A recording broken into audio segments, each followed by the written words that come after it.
I think we have some people here for the Zappa. Let's see. Who's that? Is that Bert or Roxy? I just unmuted you. Waiting for you to say something. Yes, it's me. Okay, good. And this could be Bert. Is that you, Bert? Yes. Oh, great. What I've just played, you're the best yes man, Bert. What I just played was awesome, right? Of course. It's not just being a yes man. It's just recognizing what's the content there, Bob. Yeah, you get is defining what we sort of know. It's defining better what we know. How the big farmers run around trying to imitate the RNA drops of the remag, and maybe Ian has said that in passing, but we got him. He told us that the way he said it is very nice and concise. If you noticed. Yeah. Right?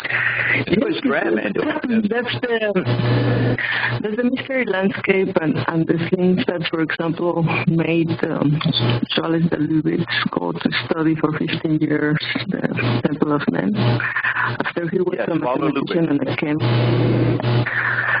Right. I have something about him. That they are just compounds that they know what they're made of, but they cannot be replicated like all these human substances. Blood, like the cow's milk. In the brain cannot be synthesized. Right. So that's cow's milk. That there is non-physical, like in all these works of art in the cathedrals that cannot be reproduced.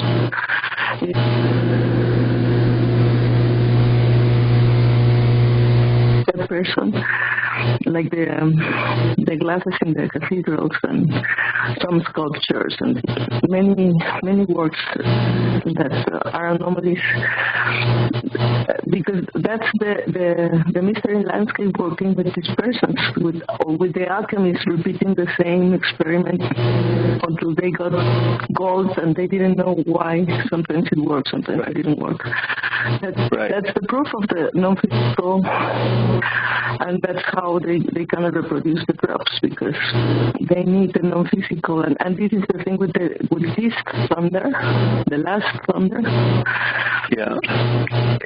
That's why it's not going to create another body like the other thunders. This environment is different because it's the non-physical acting, and we're going to talk about that. Right. For the Zappa. Now, unfortunately, Bert, you're coming in late and not getting to talk to Ion, right? Yes. I called in last week. I called in later in the week. Well, I called in last week, Bob, but I was in the queue, but everyone else was kind of in the queue later in the morning. You can do the morning. You can do the morning. Yeah. You can be on time. I called back, but the queue was kind of large. Yeah.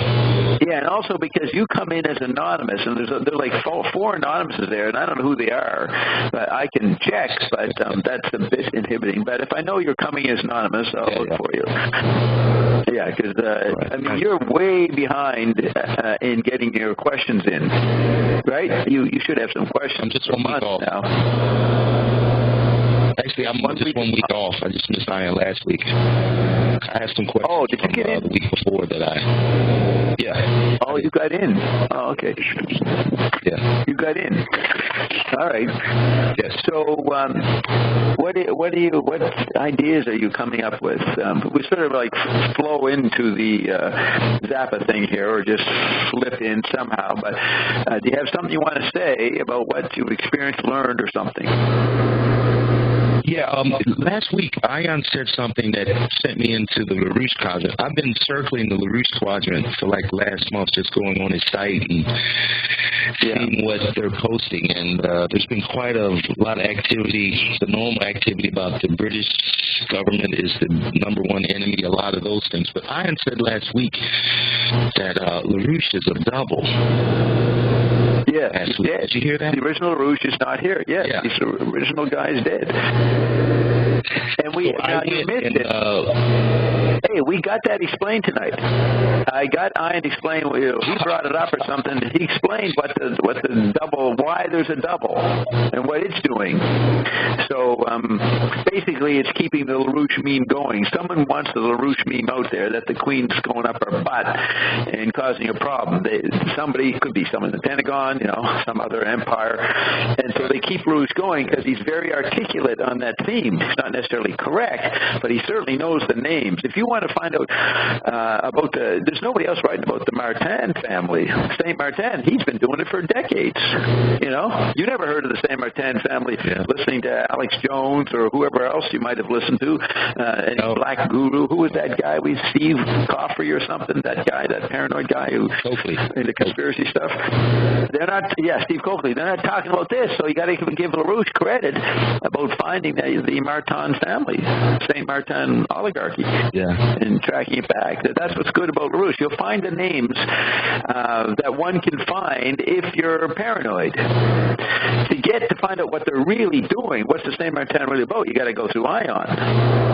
I was an expert on the LaRouche stuff, and I had experience of what he was talking about personally. I knew the people because I worked for them, so I would notice that he would, eventually find out. But we got a whole new level when Ion came on about what was happening historically. But anyway, so what do you noticing about LaRouche? Yes, he's dead, and they keep the meme going. Yes. So what I did is I went into the archive and listened to an hour of Dr. Beaters about the synthetic, robotoids. And that's the organic robotoids. I listened to an hour of it. The organic robotoids. Yes. It just blew me away because there were a lot of other names dropped by Dr. Beater as far as who is actually robotoids. And it was mind-blowing, actually. That was right. And that's 40 years ago. What I listened to. Yes. Almost 40 years ago, that stuff. Now, what you have here, you have the Bolsheviks in the Pentagon created organic robotoids. And the Rockefeller-Moscow Native Russian Alliance against the Bolsheviks created what was called the synthetics. There's two kinds. And, or I get it reversed. There was two kinds. I can't remember which one produced which. The Rockefellers might have produced the organic robotoids. So, and they're not clones. I mean, Beater laid out as much as he could, layman precision in science, explain how they were made. Yes. And when he did that, quite a few. When he did that, just like me joining Ion, he lost a lot of friends. Nobody would believe it, and they thought he'd gone nuts. But he stuck to it, and that's in '79. He went another 3 years of making recordings, showing how certain people would be replaced and what we would call doubles put in, but they were synthetic or manufactured doubles. That was the way the elites that were fighting could do it. They didn't have to keep the doubles going. They didn't have to keep doing that into the 80s and 90s because media imagery took over. And everybody was so involved with the media, you just had to have an actor like Reagan.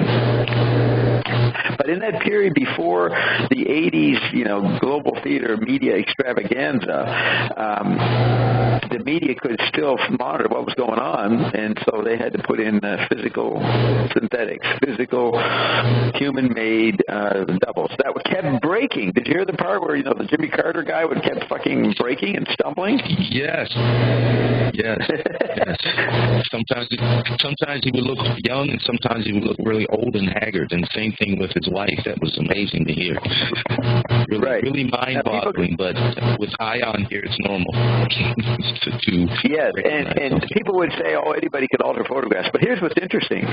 Zappa, the bringing into Zappa was talking about organic robotoids in the conclusion of Cat Beefheart versus the Grunt People in the 1969 version. Remember that the main characters became these machinic things that fell apart.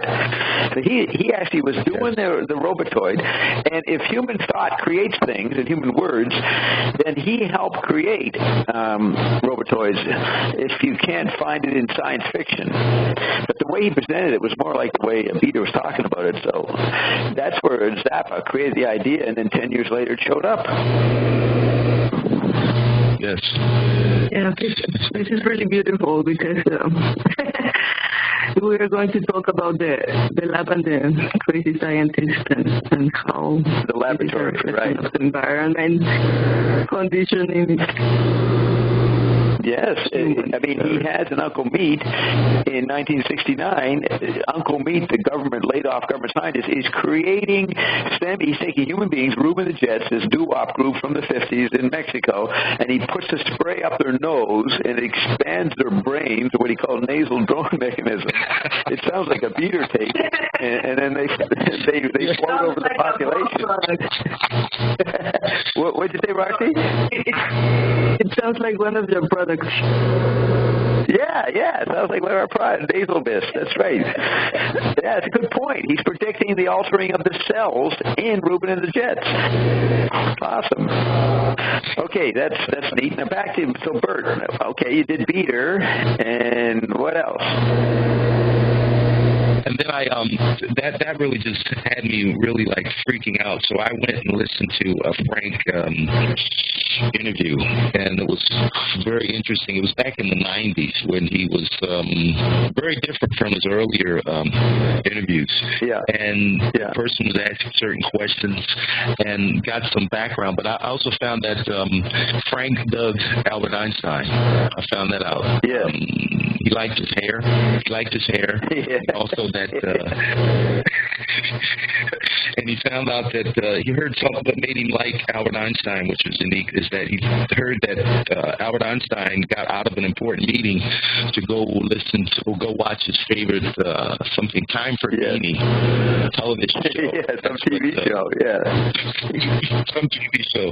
So Frank enjoyed it. But I also what turned it with Frank in this interview is that this was in the 90s, early 90s, and he said that he got his news time. He did a lot of news downloads. He listened to the Christian Science Monitor, and then he talked about the Sykes-Picot agreement after World War II, and I had no idea that. No, one. I think it's World War I. It's the dividing up of the Middle East into the fake countries like Iraq and that. Yes. Yeah. And that was after World War I. He went on to how he disliked politicians. He just talked about how he disliked politicians and the Sykes-Picot agreement.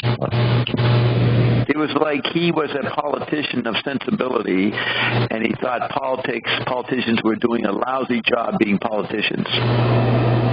He knew they had to be practical, but the quality, it's like he criticized rock bands. They weren't doing great music. They were missing the opportunity, so he had to go into politics to improve the quality of politics. Right. Then also, I see where... How do you spell that? Pico Sykes? Yeah, Sykes. I want to get S-Y-K-E-S. Right. S-Y-K-E-S. Yeah. So that's interesting. When I was, you see, this is where I read Beater 10 years later, and I remember it's in the play, though I didn't have the total script. He had pictures of the robots in Uncle Meat in the booklet. So I go, there's Zappa, and there's Beater. You can see my mind was sort of, look, they're kind of echoing each other. That's how it started, how I started to create what Hein calls the holy offices, or what I call holy offices. So I'd be reading LaRouche about the Pico-Sykes agreement, Sykes-Picot they call it, and then then Frank would bring it up. Now, he wasn't reading LaRouche. He found it through his own sources, or maybe I mentioned it to him or something. But that would be interesting where Zappa, who didn't like LaRouche, would be saying would be making the same political point. He says, look, this is a crazy world created by the British government, a fake world, and that's who's at war, and we don't want to get involved with these fake nations. So he had the same view as LaRouche for a moment there. That's what I found interesting, that I didn't know he'd do that, so that it would start to overlap. It was all Club 22. They started to overlap in their commentaries. Yes. And so right now, we're doing this Zappa. What? Go ahead. No, he said something very controversial. Is that he said that they should have a second part for Mount Rushmore, and Joseph McCarthy, J. Edgar Hoover, and Nixon and Reagan should be on the other part of Mount Rushmore. The bad guys, the bad mountain, the bad guys. Yes. Yeah, and he had the right guys. He had Hoover up there. He knew who the bad icons were. It says here in the Sykes-Picot Agreement, the negotiation of the treaty occurred between November 15 and March 16. The agreement was signed on May 16, 1916, and it was exposed to the public in the Manchester Guardian on November 26, 1917. So it's at the end of World War I, or just near the end.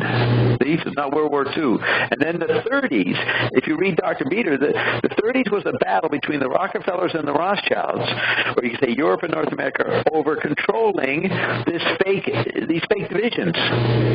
And part of it's creating Israel. And that's what World War II was, the different Western powers taking advantage of what they'd artificially carved up. That led to World War II. Yes. According to Beater.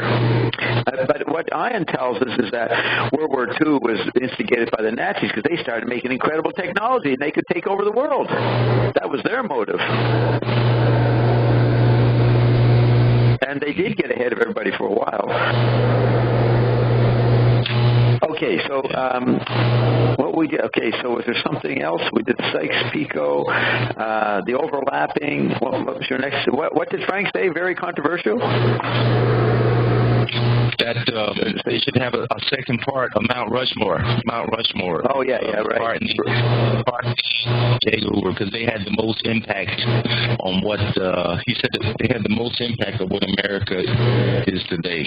At the time. What it became. Is not Paul McCartney, Joe McCarthy, not McCartney. Joe McCarthy. Yes. Yeah, McCarthy, who was this alcoholic, rascal, who just ruined many people's lives. That's what's interesting in reading Susie Rotolo, Dylan's major muse and early girlfriend. She had communist parents, and they were subject to the blacklist. Her friends in New York, her Communist Party kid friends, all had parents, in trouble, and they really had to be careful what they said. If they said a couple of normal things in school, they would be censored, kicked out of school. Very restricting. Which reminds me, Carolyn, is Susie Rotolo Jewish? What do you think? I don't think so. She's Italian. Right, but there's Italian Jews. But I was talking to Murray about it yesterday, and I looked it up, and she was born in the Brooklyn Jewish Hospital, but I don't know if she was Jewish. That's what we'll have to check that out. Anyways, you don't instinctively remember. Yeah, vaguely I remember, because then she found out Dylan was Jewish. Well, is she Jewish? Are you saying she's Jewish? Maybe. As Murray said, all communists were Jewish back in the 50s, so he thinks she was Jewish.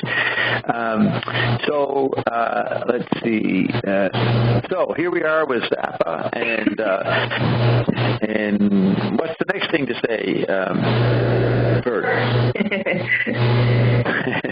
What's next on the script? The next thing is that Frank concluded that interview with, they asked him how would he address people in the year 3000? And he said that in the year 3000 he would have to probably talk in language of bacteria. So he said some weird. He said some really. He just said something like "Mumakalaka wuasi ya ya ya ya."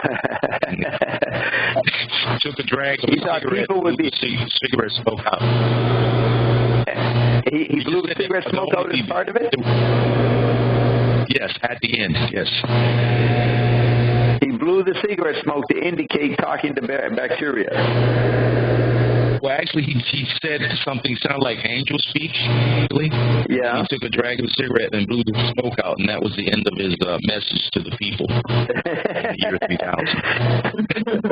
Okay. Are you saying that the smoke blowing was how he would communicate? That was part of it. No, that was the conclusion. He did say something in angel speak, and then he took a drag of the cigarette and blew the smoke out at the end after he finished mumbling in bacterial language. And they're not necessarily connected. They might be connected, the two actions. Might be connected. Yeah. But the point is he saying that only bacteria would be left? Well, there would be some people, but mainly would be... He said it just may be some slugs and bacteria, and that if there are any people around, he would probably have to talk to them in bacteria language. They would rule. The bacteria would dominate. Yeah. Yes. Okay, now you take that idea. Ian says, we're not for humans. We don't like you guys being limited to being human. So to the degree that Zappa is not thinking, he's thinking that the humans aren't going to make it. That's accurate. Not exactly like what he may not mean. What if you heard Ion say, he may not mean what Ion meant, but we can take Zappa's words and fit it into predicting Ion. He's saying the same thing. There's going to be no humans here as we know them. So that's resonant. Yes. Do you have something to say, Roxy, at this point? Or are we just listening to Bert? Yes, I think the gesture and the talking were both related because we communicate with chemistries, with electron pulses, and not only with the speech, with many other things, like you said, you have this transpersonal way of communication, which is much more complex than just the speech. There are electromagnetic fields, force fields. Right. Now, here's where I first noticed it. In the fall of 1970, Jimi Hendrix had died in September, and Janis Joplin died a few weeks later in October. And CBC interviewed Zappa the end of October into November about this. You know, what was his statements of these rock gods dying? And what was really struck me, because I had not seen him do this before, he had no self-consciousness about smoking. So he's being interviewed, and all the time he was making these smoke rings. You know, he was a really cool, practiced smoker. He could make smoke signals while talking. You know what I mean? So he was making all these funny, weird smoke signals while he was talking about. He basically said, I don't know if they asked him if they were murdered. He just said he didn't say much. He just said it was unfortunate, and they had not much remorse. He didn't go into a big eulogy. He just sort of accepted it and made his smoke signals. So then, within a year, he's writing this amazing laying out of conceptual continuity, and this thing that's called, Hey, Snazzy Executive, this is what we do. And we read that interview where he explains the conceptual continuity. Well, he talks about the mystery laboratory is in a sea of pins and needles that fill up most of Europe and most of the Atlantic Ocean. And if you go and you find one little needle among the billions of needles, in there you'll see somebody in a studio, and they make a wink. They make a gesture. He made a big deal out of the gesture that was made, hidden away in this mountain of needles. And so that shows the significant gesture that Roxy's pointing. He would do that when smoking. So he was giving out smoke signals for something, for maybe beef art. You know, they had certain ways of making smoke rings. They created a smoke language. He could have been saying that to his buddies while being interviewed. But he does have the secret gesture in this scenario of huge continents covered with needles, and you got to find the needle in the haystack where the secret action of the programming of the environment is being done by Zappa and his buddies, and it includes a certain wink or eyeball gesture. Yeah, Yeah, go ahead. Yes, because that was his conducting tune. He had his own personal repertoire of hand signs and gestures and well, that's where I got the title of my play. Initiates who get all this. What did you say? He initiates what? Yeah, the musicians that work with him who understood the different types of some were not only to play but to start doing some movements, to dance, improvise. And that footage that we found on YouTube, recorded in the middle of December 1970, I'd never seen that before. The band it's playing with, they're all staring at Frank real intently, watching the signals. They actually look rigid. They're not sitting relaxed playing like a regular band. They're all tightly, body language tight, watching the hand. Really paying attention. They were like using eye. The eye was overemphasized. Whereas when I jammed with Beefheart, he said, "Stop looking at me, Bob. You're supposed to be listening, not looking." But in Zappa's band, you fucking had to look. Yes, because especially for contemporary music, the traditional notation was never enough. So there has been a lot of experimentation on how to notate things that are going on. For example, effects that the musicians do with their instruments or electronic generated things or all types of alteration. And usually the composer develops his own symbols and then explains to the musicians this means this and this and this and this.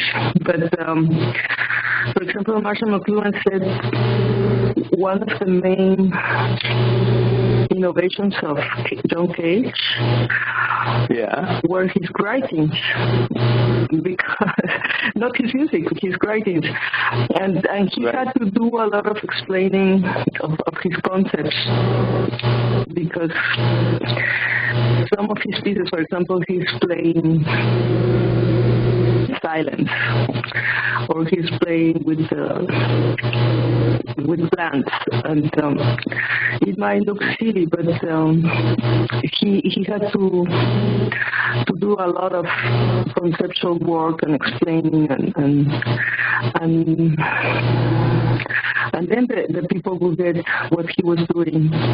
But it's like the music is both the writings, the speech.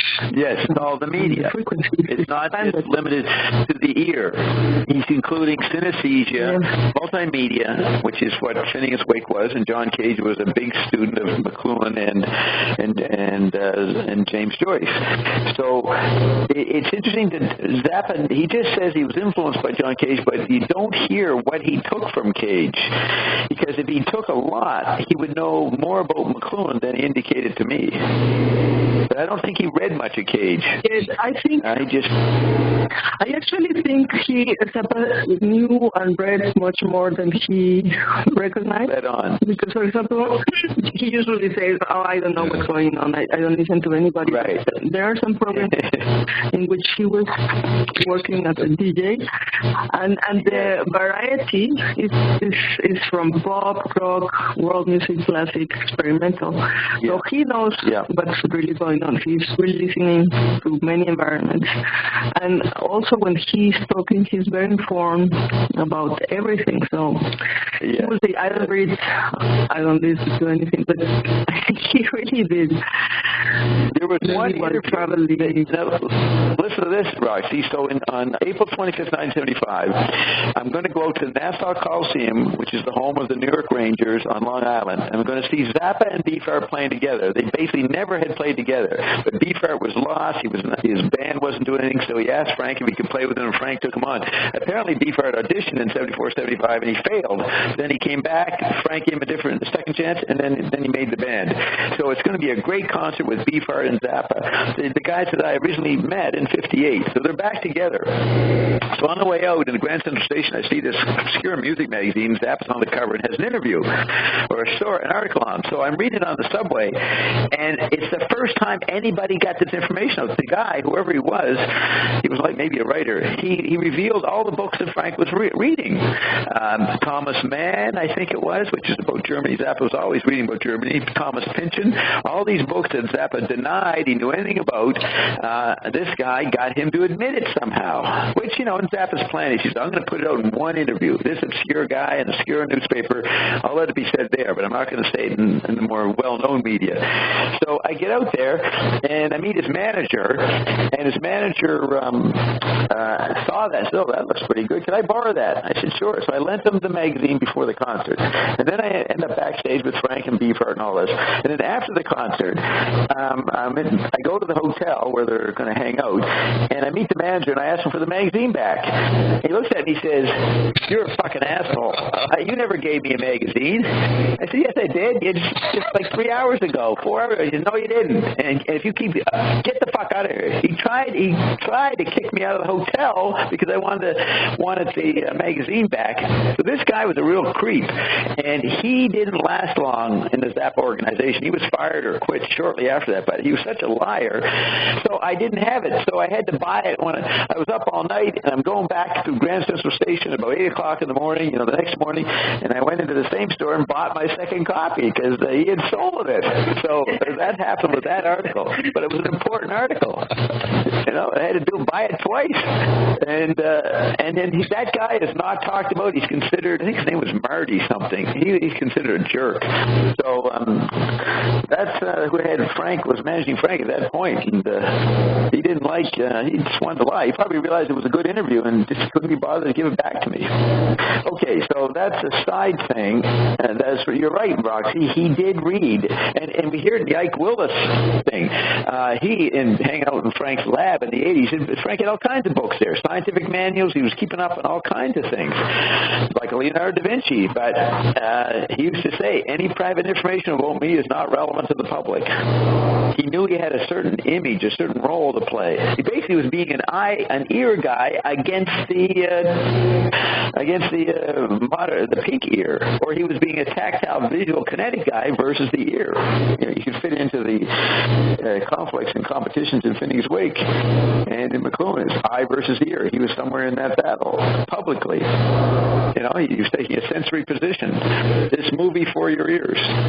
So out of that's 75, 76. That's when I invented, having been, and I got on stage that night and did the air guitar. So right after that, I was probably inspired by the whole thing, and that's how I invented my 33-act play called Hand Signals for the Blind. You can't see my hand signals. Hand signals for the blind. That's what I'm sure it was influenced by Zappa.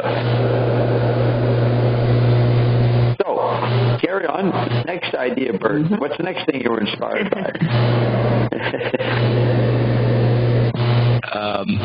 Also, speaking of hand signals, in this interview, Frank also elaborated on his dislike for politicians because they were really stiff in their hand movement gestures. He said they were like robots, programmed robots with their hand gestures and their helmet hair and everything. So he really expressed a disdain for all politicians. Because they were repressed. They were very suppressed people, neurotic, trying to fit back into the past visual space mode, and he knew that wasn't healthy for a person. So he would mock it. Now, what's great about this, Bert, I've never heard any Zappa fans talk about this aspect or these interviews. This is why we're unique. We're talking about parts of Frank that's never been said before. It's there to be noticed. And I want to say, my intelligence knew this fucking idiotic manager, he was threatening, if I made one more complaint, he would kick me out. And I didn't want to get kicked out, so I just ignored, so okay, you can have it. And I walked away, and I got to stay in the hotel and had a great night. But I was smart enough not to make an issue out of it. The guy blatantly stole it. It wasn't that valuable. I could get another one, but I suppressed my ego and was cool. That's the way you survive, when to fucking calm down. You know what I mean? The guy had it all. Yeah. He ruled that floor of the hotel. If I would irritate him one more point, I almost had to say, "You're fucking amazing. You're a really good criminal. You know, that's why I'm impressed with you. That's a nice job. You fooled me." You know, I had to almost be like that. Just a little sidebar lesson. Don't be an egomaniac if the point's not important. Yeah, don't push too hard. Yeah, in a situation that you want to be in. Like there was this young ugly kid hanging around there, and he'd come to see Beefheart, and he was so self-conscious. When I'm talking to Beefheart, I invite him over. He wouldn't come over and talk to Beefheart, though that's why he was there. He was so nervous, shy, and everything. And he just had a loser. He was a loser. He should have come over and talked and gotten over his shyness, but he just huddled in the distance and watched. So he missed out on it. And I was talking to him for like half an hour before and being friendly to him, and then I brought him in to talk to Beaver, and he wouldn't come in. He missed the opportunity of his life. Maybe he was fucking FBI. I hadn't thought of that. Maybe he was spying on some level. Yeah, maybe try to poison Beefheart. Like you. Yes, like I did.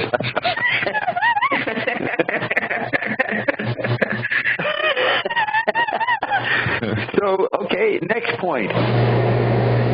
Before we go into the lab thing, what else did you notice, Bert?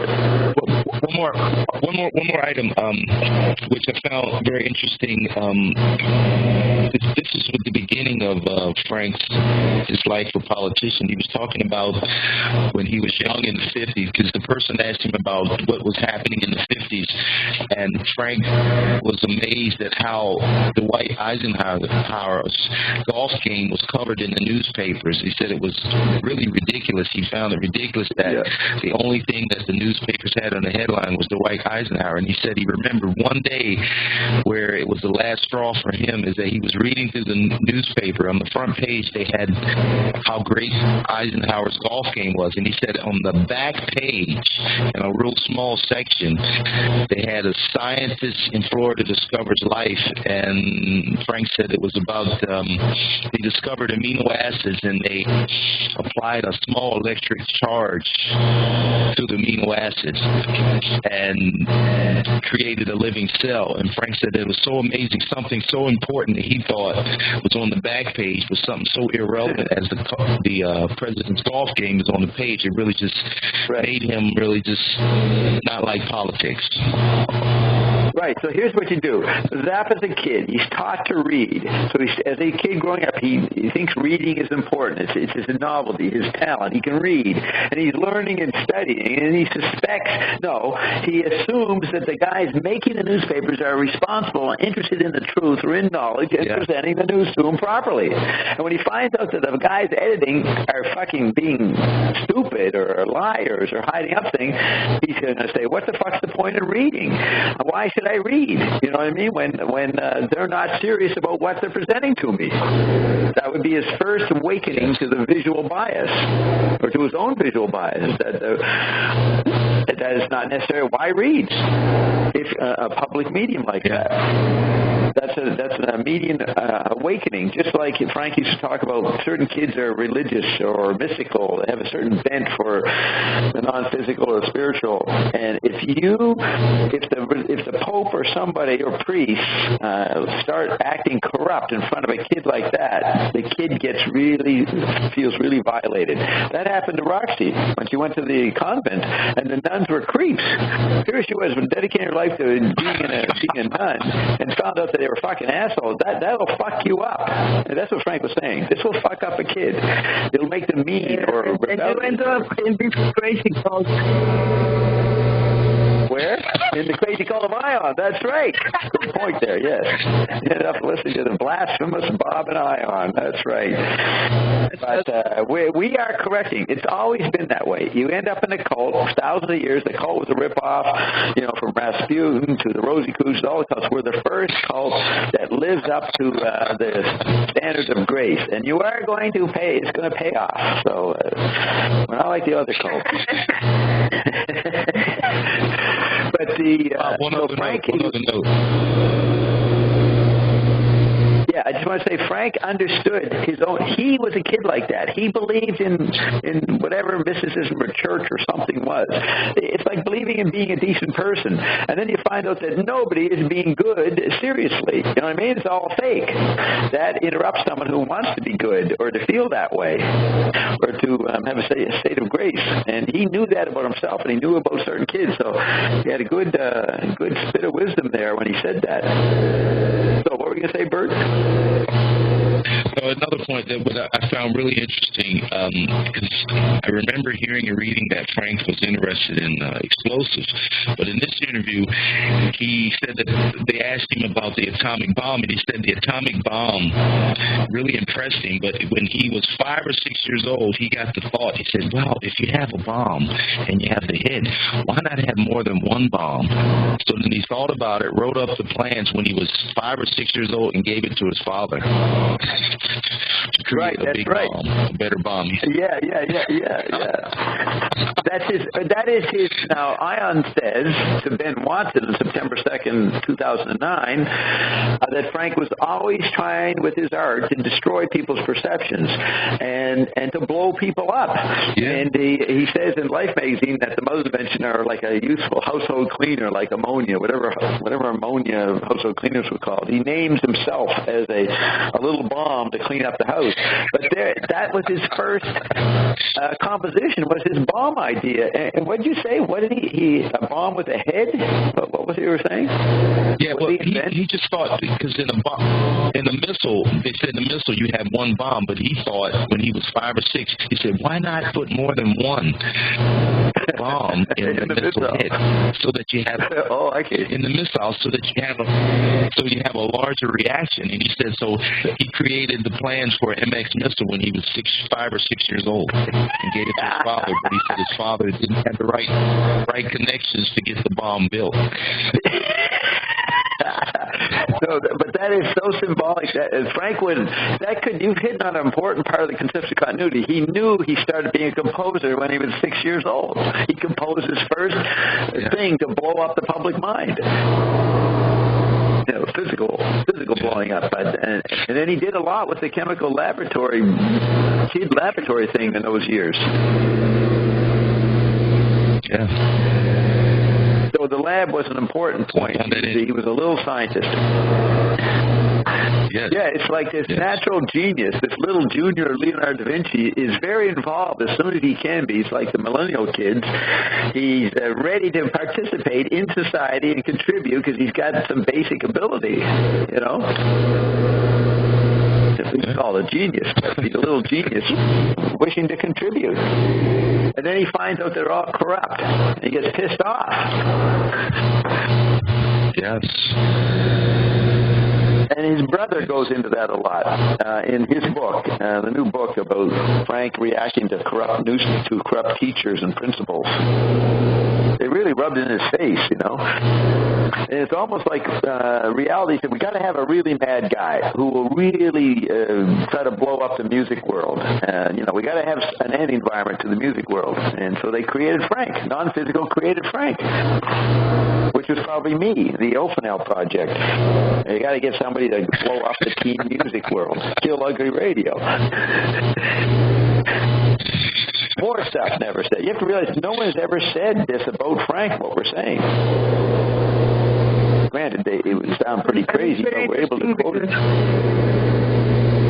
He has the intuition of the blasting the environment to... Right. It is great when reading about his impression. Right, but it's great reading about his impression. I'm glad people did interviews to get what he thought of what was happening. He goes on about how creepy McCarthy was. He said, I knew that guy was fucked up. There was something creepy about him, They said he smelled like it. He smelled him. Yeah. And you wonder, what's a little genius, what's he seeing? Well, we do have a few interviews where he's describing what he saw as a kid. Yeah. Good. So, let's I'm just going to look to see what they're saying on the chat line. Kensington Cat. Now, he's a guy, Scott, who you can hear on my CKLN shows back in the late 80s. Scott writes, when Frank recited the talking asshole, that was the part from William Burroughs' Naked Lunch, for Giorno poetry sessions. Now, Giorno refers to John Giorno, and John Giorno was a good friend of Jim, I just forget his name now, and Jim, who was the Canadian ambassador to everybody and a special friend of the Dalai Lama, because he preserved the microfiche of the Dalai Lama when the Dalai Lama was living in India after they left Tibet in 59 and it was all melting away. Jim, he introduced Mir to Carolyn, and later an early version of our Coldplay was found behind our Mir patent. The guy who invented it, Walter Fishman. So there's a whole incredible thing, and Jim was part of that. And Jim, even though he's a straight ambassador, he was very involved with Gurdjieff, and he was a good friend of John Giorno. And when Carolyn bumped into John Giorno, he said to Carolyn was telling him what she was doing, and that she was a friend of Jim. He says, "Well, you people shouldn't give that away. Give Mir away." And the person who owned the Mir, the widow of the guy who invented it, would never give it away.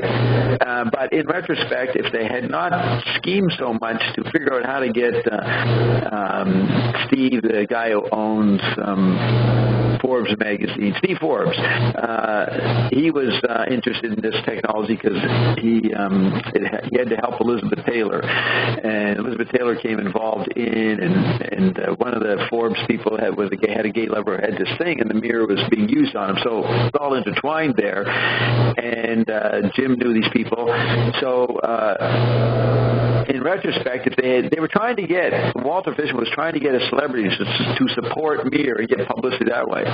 But the Evereens told me, well, Walter should just give it away. And they never did. But John Giorno said that as an old beat poet. He was one of the first lovers of Andy Warhol, and Empire is Sleeping, the long Warhol movie where the guys, they film him sleeping for 8 hours. That was John Giorno. So he knew Jim, and when he heard about Mir, he said, give it away. So that was interesting. And so Scott is bringing up the Giorno Poetry Sessions, which is an album of the celebration of William Burroughs in November 1978. It was the week of Jonestown. I think Jonestown was discussed during the convention, and a lot of the Sever Latrenche, he was there, a lot of the Pomo people were there, and Zappa was there. So this is what Scott's referring to. When Frank recited the talking asshole for the Giorno Poetry Sessions, he talked about not reading. That's right. He said something about he doesn't read much or something. Yeah, that sounds familiar.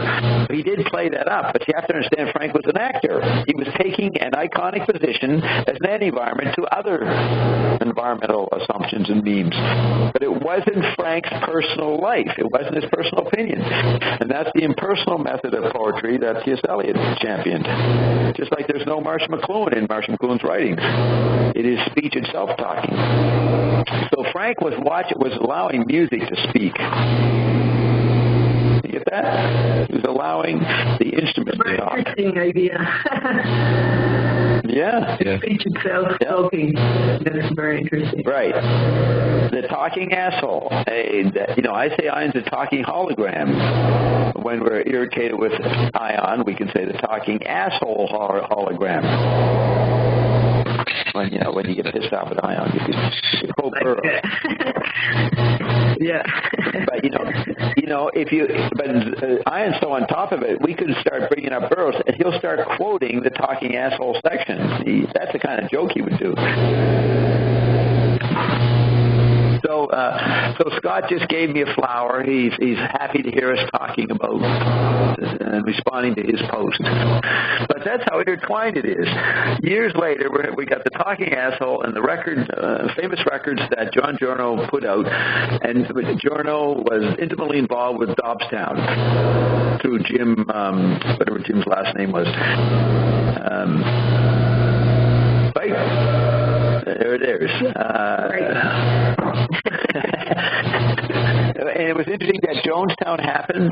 Zappa made a song about Jonestown shortly after that, and Burroughs talked about Jonestown. A lot of these poets that were intrigued by the cult of Jonestown. And I used to, in the 80s, when at CKLN, the Generation Xer people, that the young kids there who were programmers, they all would play the Jonestown screaming, yelling as they got murdered, drinking the Kool-Aid. That generation was fascinated by the Jonestown recordings.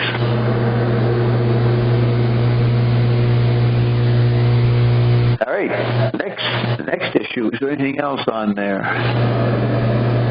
Oh, I want to tell you guys, last week we arrived at the 122 hours, that special number. We have done, before the show started, 122 hours. Awesome production. Now, is there anything else? Okay, but now we're going to sit back and let Roxy give her lecture on the lab. No. Okay, so shut up for a while. It's perfect. Everything is related. You don't have to shut up. Yes. No, but you'll have to say a few words. Beautiful. You have to lay out the idea. It's your idea, so you're going to state it. Lab. Well, L-A-B. Let me tell you this, Roxy. L is the 12th letter. A is the first letter, and B is 2. So it's 12, 12. L is 12. A and B becomes 1, 2, 12. And that becomes 222. So the three letters make an awesome 22 mimic resonant thing. It's like 222 is 44. So it's a good bunch. It's a good combination of letters, L-A-B. Wow. If you're superstitious about numbers. No, but the thing is, I was reading War and Peace in the Global Village, and all these topics are in there. Yeah. That's what's intriguing. Frank was that they're concerned about the same issues as the McLuhan was. Yeah, there are many things in there that I read before, but I couldn't get really the meaning until now, in this moment. Yes, because there is a lot of talk about the lab, the code breakers, the fear, and I understood what McLuhan is really talking about and saying. Not like a year ago. A year ago you read it and it wasn't very interesting to you. Well, it's very interesting, but not at the same level of, it didn't have the same impact. Right. Like, I really understand. Good you reread it. That's why I tell everybody, you don't have to go running around looking for new books. You just reread the books I already told you to read. Reread them. You will find them different a year later if you've been growing or learning. Like, you don't have War and Peace in Gold Village, do you, Bert? No, I do not. I have a lot of others, but not that one. Also, I need to get that one and the laws of media. I was talking about that last week because you made some reference to the laws of media, and it's pretty curious. Makes me curious. Right. So you've got, actually, McLuhan is explaining the present situation and why most people is going to commit suicide. Right. Exactly. And so McLuhan never said that, but William Irvin Thompson said it. But Thompson talked that he's the McLuhanite that would say it's going to be mass suicide, mass death. You know, McLuhan wouldn't say that. But I've got his private letters here. I should read some of his private letters to Mary. He's a nut privately. He says, Mary, we're going to get blown up any day now. You know, not well cool he is publicly, but privately he's very upset that she's contemplating divorce, and he's really going down hard on her, trying to scare the shit out of her to cool it, because the managers of society are not in control. They're dealing with awesome forces that they can't control, and we're going to have a problem here. We're all going to get killed. He's saying that in his private letters to her. But anyways, this is how these weird connections are made. And for example, he also says the seer is the person who can see connection of patterns that for other people have no relation. There is no connection between these patterns, and because he has this ability, he can explain what's going on to the tribe, and he has the plans to heal them and to help them, and I think that's Bob doing the chart. Like, he could see a lot of connections that nobody else could see. Well, I'll tell you that I was just going to say this. McLuhan, and listen to this, Roxy. McLuhan would see that the similarity between the newspaper page and a Picasso painting and a Karl Orff musical composition or a Schoenberg or something, he would go across the cultural spectrum from sport to politics to education to art, and he would see there's an underlying decentralized tactile mosaic. Well, that's what he did. He looked into the outer kingdom. What I did is I said, wait a minute, there's different people doing what McLuhan was doing, noticing the hidden ground, and that's Zappa, LaRouche, McLuhan, and Thompson, and Croker. So they were doing what McLuhan was doing, seeing the hidden ground, updating it from past McLuhan, and then I noticed these guys being similar. So I didn't notice general patterns. I could read McLuhan for the general patterns out there, but the patterns among these particular people were the predicting of ion. That's what the chart is. It's finding people who unwittingly were predicting the new technology.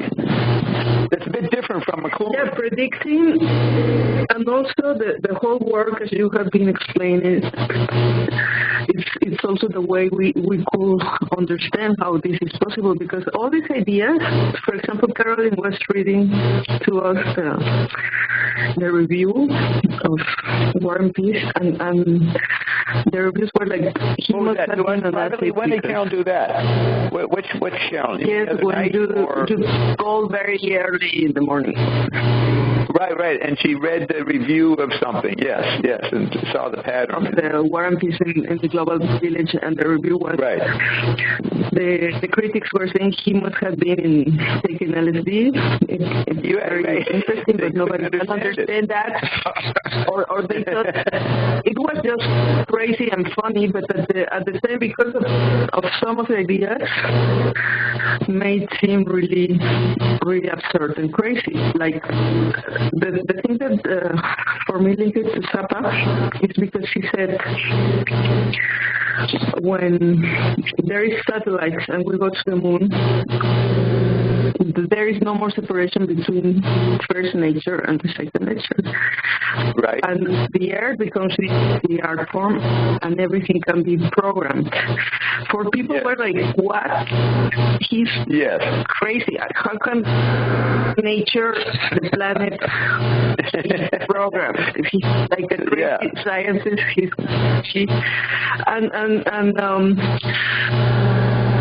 For me, the proof that Zappa really knew is because he named his daughter Moon Unit. Yes. And everybody makes fun of that because how would you call your daughter Moon Unit? She's on drugs also.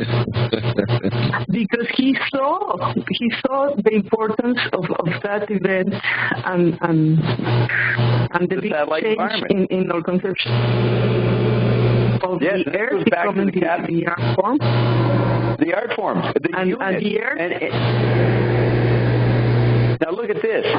In accounting, in the music industry, they measure sales, and the royalty check for the musician is called units. How many units do you sell? That was the term. I don't know if it was the term in the 60s, but it was like an economic term. At least later he talked about it, how the accountants took over. But he recognized the moon and the earth were becoming a concentration camp within the effect of the hidden ground of satellites. And he has his lab designed as a satellite. satellite in early 60s when everybody was looking at the beginning of the moon program. So he's doing just like when Andy Warhol, who painted his lab silver, his factory silver, so it looked like a NASA, a rocket ship. They both understood and were trying to describe the effect of the satellite environment, which McLuhan was, being very precise about. And so Zappa was. So then he has Captain Beefheart and the Grunt people. It's all about going to the moon. This absurd one guy, the individual, grabbing the rocket and somehow getting there and bypassing the corporate effort of NASA. Which is what Frank was doing. Man. Yeah. A huge step and Frank for Bob. Yeah, that's what Frank was saying. Giant step for Frank and a big step for Bob. That's what Frank was hijacking the corporate enterprise of the satellite industry. And that's the way to talk about it. Yes, and another thing is McLuhan talks a lot about the Pavlov experiments with the dogs. Pavlov. He said, he is not discovering anything because the environments are labs, and we have been conditioned by the environment forever. So he doesn't see why everybody's saying Pavlov is discovering conditioned reflexes. McLuhan is calling the bluff of Pavlov's discovery. Who's making significance out of it? And then he points out how different cultures interpret it differently. So how can you have a unified field theory of science? Have some kind of knowledge system that everybody's agreeing on, that we've arrived at some law or truth. They couldn't even determine. What Ion is saying, science is impossible. Right. Because to repeat the experiment, you have to have the lab always in the same conditions forever, and the environments cannot be forever the same. Right. There is a lot of things going on. And the Russians, being less hypnotized by visual space, noticed the ground of visual hypnosis in the lab setup. Wait a minute. We're conditioning the dogs and watching whether we can condition them, but we're being conditioned by the lab itself. That's what they discovered. Whereas the detached European they were so detached from the visual effect of the printing press, they didn't think anything could affect them because they were living in a visually biased, the eye is neutral, it's the only sense that can be detached. So people were collectively becoming this great sense of detachment, and the environment wasn't affecting them. That's why they become indifferent to nature. And they, shockingly, holy shit, the dog got conditioned. You mean to tell me the environment can affect me? That was the European interpretation. The shock that we were, and McLuhan extended to, Europeans discovering they'd been a robot for a couple hundred years. The environment was affecting them. That's where what Bert was talking about comes in. It's like we are all these robotoids and the zombies and the somnambules and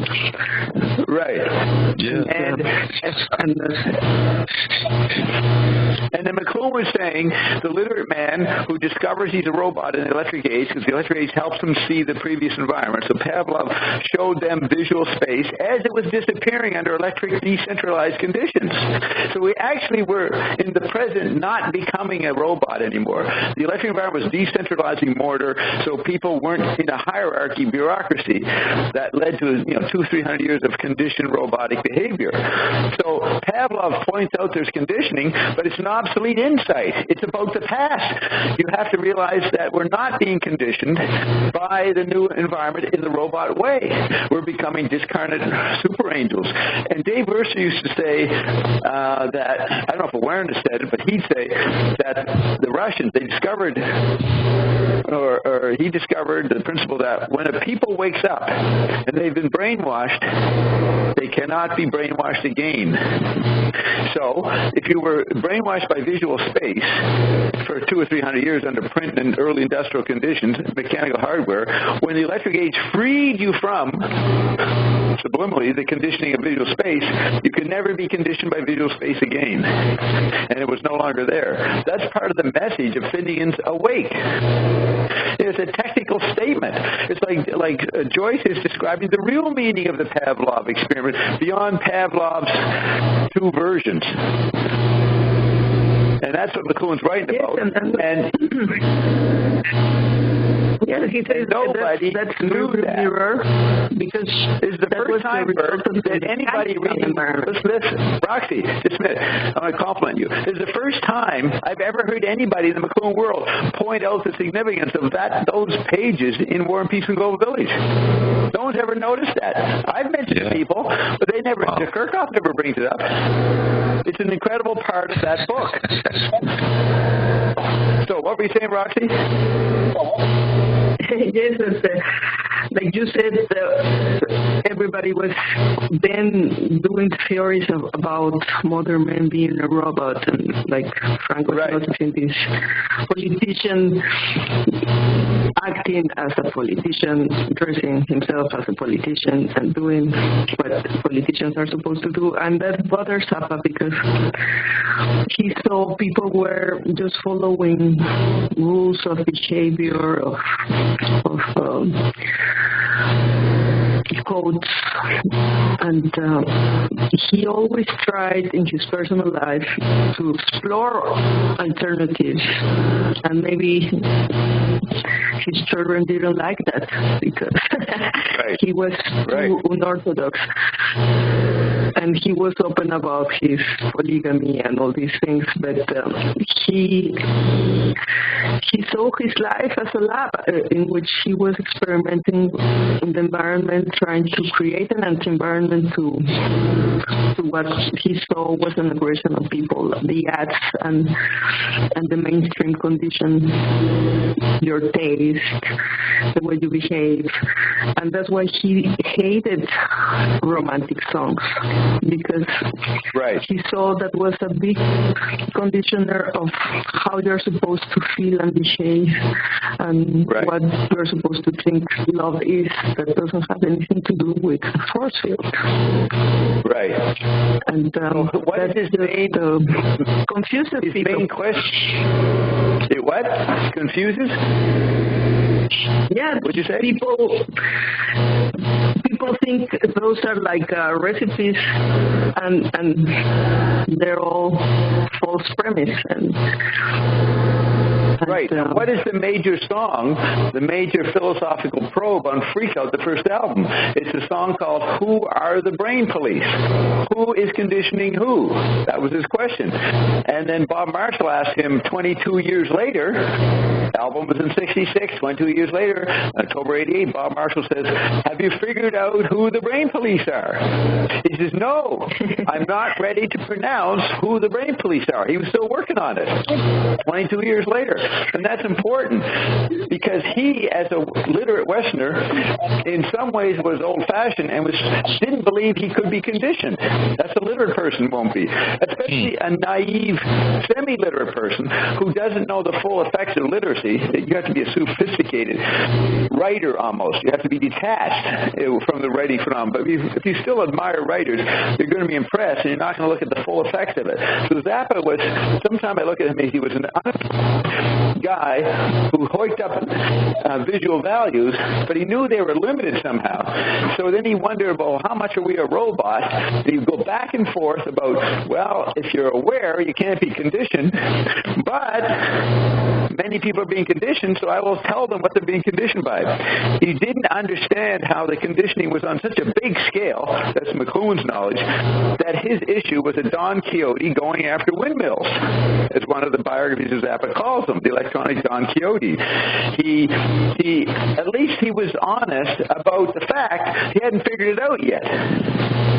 See, that's a step. Yeah. Positive step. He doesn't have a cliche response. Oh, we're not robots, or we are robots. It was actually in between, and the electric age did free people from being a robot. And Frank knew that he could be free in many ways as a composer, and what he could get away with in his records that other previous composers couldn't do. So he knew there was a good part to the environment of the 60s and 70s. Because it allowed him to happen. Yes, because McLuhan also says in... I don't know. Was that a Hunger Gang? Fell asleep. Somebody fell asleep. But, okay. Here McLuhan has this message to the fish, and he says the fish has no idea of his environment. He cannot see that he's in water. No, but the book ends with a message, Roxy. The book ends with a message to the fish fresh out of the water. Yes, first there is the message to the fish, and he explains how people had no idea of what's really going on and what's an environment, and they just see the rearview mirror. But here, let me give you a sophisticated McLuhan point here. He said in the mid-'60s that it's very hard to condition people anymore because too many environments are being made and turned over and replaced by another environment. So you start to get involved in the 50s and black and white TV and get hypnotized by you. Then the space satellites happen. Then computers happen in the 60s. Then the global theater. And then color TV. The human is not in an environment long enough to get conditioned by the characteristics of that environment. So McLuhan was saying we're not being conditioned anymore. Modern man or postmodern man was not conditioned. That was a very subtle point that McLuhan was making because everybody said, oh, he's writing history as if we're all technologically determined. We're all robots all the way through history. Yes, that's what's happened. But the environment had arrived at such a rapid series of innovations in the 60s that we weren't being conditioned to form any particular hypnotized culture anymore. That was a breakthrough. And nobody got that sort of positive message. On the contrary, there were a lot of theories about how men were being conditioned by psychologists and all this. Right. All this 1984 paranoia. 1984, George Orwell paranoia was not the situation. In 1984, when the new anti-nuclear protest started in 82, 83, 84, it got really big. Sue Bohm was part of it. On the June 25th, 1984 protest, she was down in New York with millions of people part of that. Now, they were knee-jerk responding to rearview mirror image, but the point was by 1984, people weren't sure that it was exactly like Orwell laid out. So de Kirchhoff, who was the co-director of the McLuhan Center after McLuhan died, he got to write a few op-eds in the New York Times and got some attention because he was saying McLuhan, who nobody wanted to hear about in 1984, was way more relevant than Orwell. And so he said Harold Innis ran circles around Marx and McLuhan ran circles around Freud. That's what he says in that article. It's a pretty good understanding of the meaning of McLuhan. But it got him a bit of notoriety. Some people, I think Mary McLuhan told me that Corinne was mad that de Kirchhoff was saying that the nuclear bomb wasn't so dangerous because it was an older environment. And the McLuhan family didn't understand Derek's sophisticated McLuhan's response to the Orwellian argument. Because most people, this is in the Star Wars period, people thought Reagan was going to blow up the world with Star Wars. They wanted as much protest against the bomb as possible. And Derek was saying, no, you're doing a rearview mirror response to the nuclear fear. So it was pretty good what he did. And it was the beginning, he was beginning to perceive that McLuhan was saying something totally different from Orwell and Huxley's Brave New World. Now, what I'm saying has never been said before in the McLuhan world or anywhere else. And Bert is smart enough when he hears it, he goes, wow, because he knows he's never heard this before and can get enough of it to realize what a great insight. What I just laid out, right, Bert? We are drooling. Yes. Yes, drooling. Yes. It's huge. It's a huge pattern. That's right. Huge pattern. And then you see how that overlaps with Rai, the original programmer, the original cultural archetype. Even thought is like a Rai, creates separateness, saying, well, I'm instead of these hoi polloi stupid little people are not. The beginning of principalities and religion and specialness was obsolesced by the mid-60s by the technological can't hypnotize anybody, and that's why Rai returned to essence. So I would say, holy shit, what Dave Worster's saying is what McLuhan's validating. Now that was a connection no one would ever think of. They didn't know Worster. You have to realize how fucking unique my patterns were back then, and Roxy realized that. Like, Bob's putting together things, we don't even know where he got this shit from. But that was a good example that Rai returned to essence wasn't so crazy if you understood deeply what McLuhan was saying. And he said in Newsweek in 1966, Madison Avenue. Sorry, you cannot really get McLuhan without Bob knowledge, because that's right. They go to talks and they're specialists of POB. And Bruce Powell, they're very Bob Logan. In their understanding, they're still talking about the global village and all these obsolete. And talking about conditioning. We are actually. Yeah, they're actually. Bob Logan's got another book about McLuhan out, and he's going to unwittingly explain the very message that McLuhan was not about, because he'll put it back into his Gutenberg humanist literate bias. But I wanted to say this: why does McLuhan say in Newsweek, he's got the podium of a cover story, and he says Madison Avenue couldn't condition a mouse?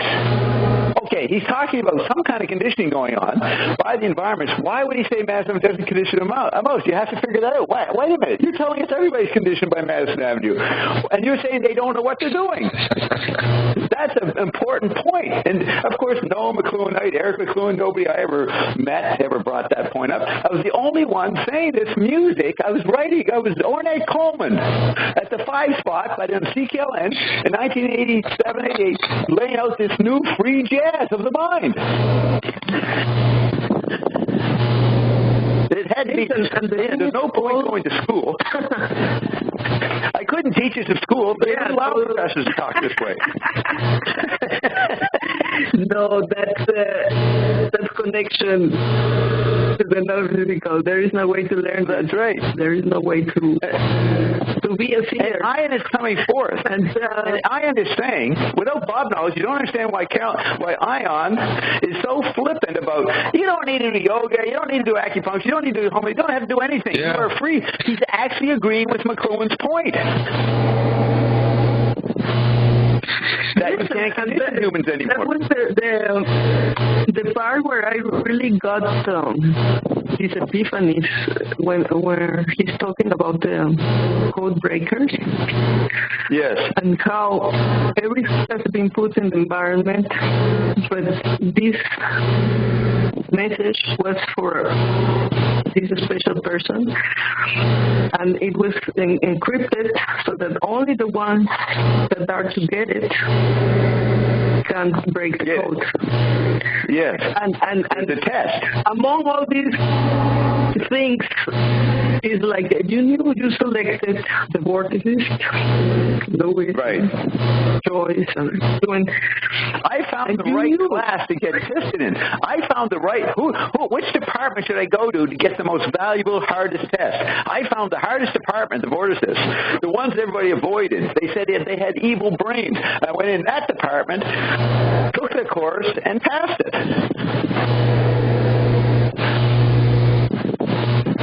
Right? Yes, because even people that were so brilliant like Marx, and they tried to explain what happened, the whole history. They were trying to explain Rai. For example, they were trying to explain Rai. And where did principalities come from?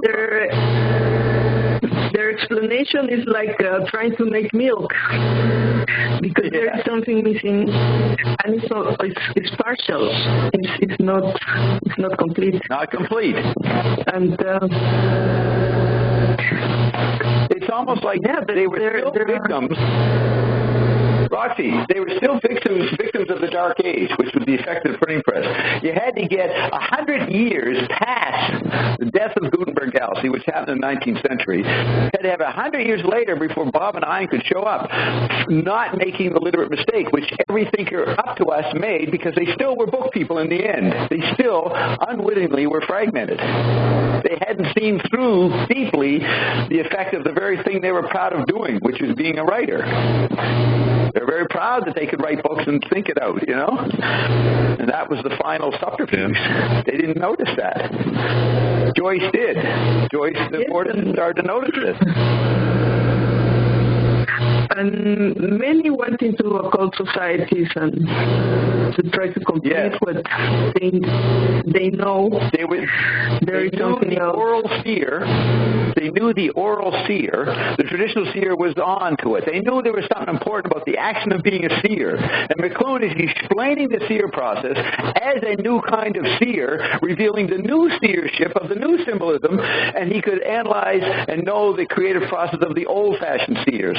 He even knew he was a new kind of seer, but he could describe the tradition of seership, which these anthropologists and abortists were sort of hypnotized by. Joyce spent a lot of time interviewing Levi Brule. Joyce had his favorite anthropologist. Pound had his. They each would go to an anthropologist and spend time with him and learn that knowledge. So they knew that there was something about oral, tactile culture that was important, and somehow that should be retrieved. They never got completely. Terence McKenna never got all the way. Tim Leary didn't get none of the New Age guys. John Lilly, Mr. Houston Smith, any of the people they have as intellectual seers in the psychedelic or counterculture movement got as far as McLuhan, and they never got as far as me, who went past McLuhan. And yes, the greatest seer of all. Sorry, I went on, but you're inspiring me to explain this. It's the topic. It's the topic of the lab. It's the only way we can understand what Diane is talking about you understanding the mystery landscape. Right. Or when you say things like, I am the greatest artist, the greatest scientist, and making the new on environment. Yes. People who has no idea of all these things may think you're just crazy and a megalomaniac. But I'm just not. No, that's the conclusion of the nut tradition. 40 years. I am. No. How many years? It's 40 years. How many years? 40 years, that's right, 40 years. 40 years in this awareness, lucidity, collective lucidity, but in the no time, you were of an lab and you just created this very complex composition. That's right. You are like sort of burning. I see. I got some new insights. I said I was the new Moses.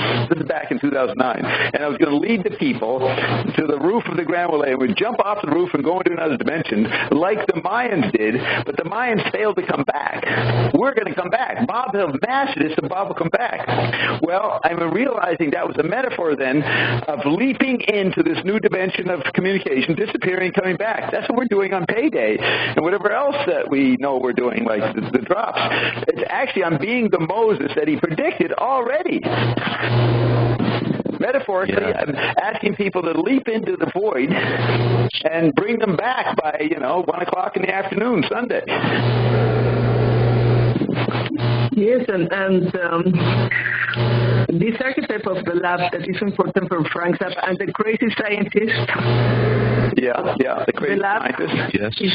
Is like an expanded view of the lab is the environments we have created and the different thunders, the different media that we're changing our perception, our cognition, or chemistry, and many aspects of the environment, maybe the bonding of the chemicals, maybe many things that were never even recognized because people could not see there is a relationship like what Diane said today, that people try to explain why volcans are erupting and this and that. And the causes, they think it's not like that. Maybe you just talking now is going to create something that has a scientific explanation that is not the reason. That's right. Let me explain what you're evoking. I went to a Zappa concert in October, November 77 with Matt Groening, the creator of Simpsons. And we were there for several months as Carol was doing an elective at the UCLA Pain Control Clinic, which was offering effects from the Nixon trip to China, acupuncture, all these new Asian methods of medicine that were coalesced around the UC, University of California, Los Angeles, pain control clinic. So Carol went and treated Laura Huxley, Aldous Huxley's wife, or widow. So in those 2 months or so, 2 months, we had a lot of fun with Worcester and everybody. But and that's when I met Mary McLuhan at a demonstration of Captain Beefheart paintings. And so we go to this concert, and Zappa says at the beginning, well, I see the Hollywood elite is...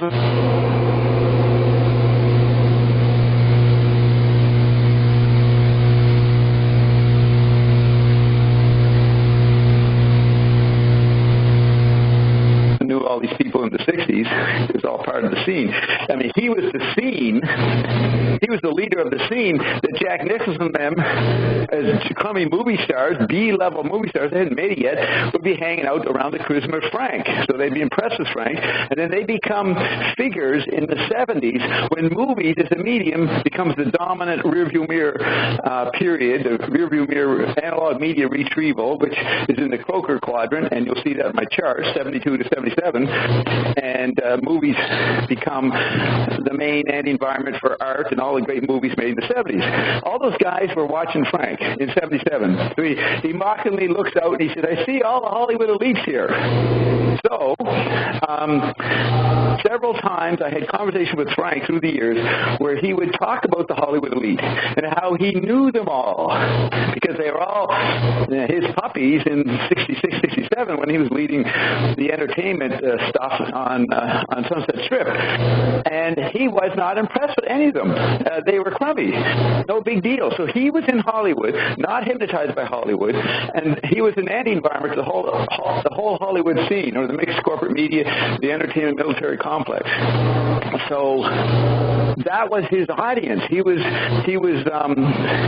providing an anti-environment to all popular analog media, which were becoming archetypal in intensity as we moved into the actual android meme, which was post-human. This is in 77 and 80. And so when he has the government scientist is pissed off at the establishment, he's been laid off, Uncle Meat, and he's going to get back, it's a James Bond scenario. Every James Bond movie was some renegade scientist invented some new weapon, and James Bond had to stop the guy from taking over. Trying to conquer the world. Right. That's right, trying to conquer the world. So Frank, he could use sound, like Gurdjieff's octaves, as an anti-environment to the Hollywood visual pantheon. Movies, magazines, fashionable rock and roll guys that were based on visuality. He used the hidden sounds. It's like Hollywood was the subatomic particles, but the frequencies and tonalities below the subatomic particles that I talked about, it was the way Frank was critiquing the visual media and being an anti-environment on a level that nobody could perceive. So he was a maverick Uncle Meat, so that Dr. No and those different villains in the James Bond movies, they always got some hardware weapon, a particle beam thing or something. Frank's weapon was a fucking band. You know what I mean? He knew the real change is not in taking over the Pentagon, it was taking over the teenage rock and roll market. He knew where the real war was being fought. And so his Uncle Meat is in a different kind of lab. It's a sound lab. Yes, and so he was... Go ahead. So you know how he... Yeah, you're telling me to go on because you can tell by my breath that I'm going to say something important, so you're willing to hold off for a second for me to finish the wave I'm surfing, right? It's like an ear thing here. Of course. So just like he said he never read anything, he said he never fucking watched movies. He said, in the 80s, there's 20 years of great movies, and he goes, well, I did see Eraserhead. I thought that was pretty good. He dismisses any other media because he's dealing with the subatomic frequencies that nobody knows. That's what he's up. He's not impressed with any other visual thing or even kinetic. He does say this album is a movie for your ears. So he's mixing movie, kinetic space, visual space with acoustic tactile space. But he's in neither position. He's operating from what I call the corpus callosum tactile space of conditioning. So it's incredibly amazing to analyze Zappa this way, which has never been done by anybody, based on the vortices knowledge and other knowledge that I gathered together. Yes, because why would you have this interest in this specific composer? There are many, but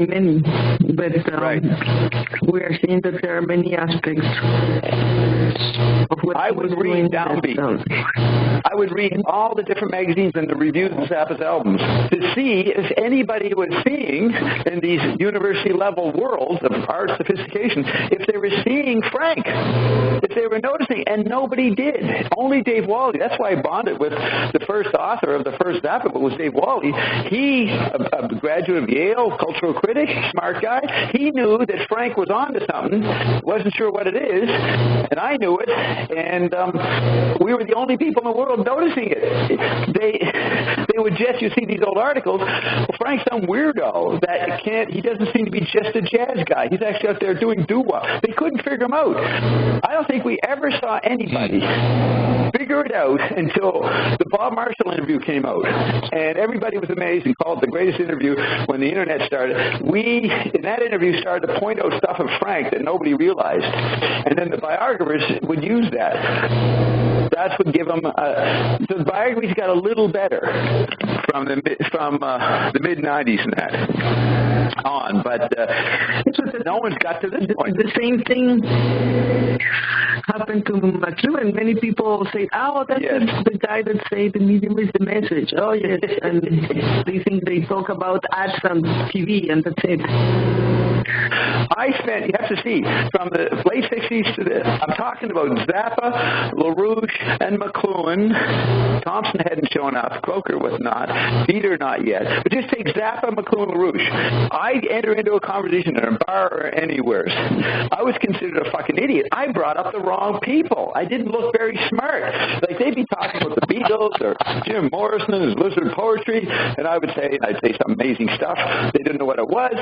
For 20 years, 67 to 87, until I got on the radio, I was a guy who kind of ruined the conversation because why are you sitting among us? Obviously, Bob, you're into fucking teeny bopper shit. Zappa and McLuhan, they're not worthy of noticing. That's what they used to think. But I was so confident about what I was doing, I didn't mind that people didn't agree with it. I just kept on doing it, talking about it. Nobody. I used to try to get Lester Bangs, the famous rock critic. He hated Zappa. I couldn't get these guys to take an interest in what was going on. I did it all through the 90s. I'd go to the Barnes & Noble. They'd bring some author in, some famous guy, say a bunch of shit. I'd get up in the question period, bring in amazing insights, and I'd get sort of booed. It's pretty amazing. I was why? Why? It was like I was a walking anti-environment, showing how the population were a bunch of somnambulists. And either you fake dying, Bert, or die. You can go look at the cache of records, and you can track what I'm talking about. You can watch my 15 years in New York and enjoy, every other day Bob goes to Barnes & Noble or something, and you can watch what happens. It's all there for you to see. It's a great history. And then you have on the radio people calling in and CQN, Bob, sounds pretty good. I don't know what you're talking about, but it sounds like it might be real, Bob. You know, you get this puzzlement right there recorded in the audience 30 years ago. And if they could ever luckily find out what's happening now, they'd even be more shocked. Listening to Ion. You should hear. I mean, yes. Did you hear most of today? It was a pretty good session today, right, Roxy? Ion was talking every time. You should have heard him with Neufeld. Holy shit. What do you think of that, Roxy? I heard that. The telephone died, and I could not hear everything. Okay, well, you definitely want to go back in the archives and hear it. But you heard it, Bert, right? Yes, the exchange with Dave was amazing with electronic and sound. It was that's something to re-listen to. That's really something to listen to. It was really they were bouncing back off, and Dave got really excited and hyper. Right, and Dave got into issues like core questions in his mind that he puzzles about, and of course none of us understood what they were talking about. Right? We don't know I don't know the I don't think anybody knows that technology that they were discussing, and whatever he brought up, Ian was right there, ready to supplement it, correct it, support it, but then got Dave all excited. So Dave had the conversation he's never had with anybody. Yeah. It's fun to listen to. Yes, and then and another thing that brings us to Zappa and somehow connects with the book War Fish in the Global Village. Yeah. He's Frank starts, like you said, shouting freak out. And here McClellan starts by explaining how each thunder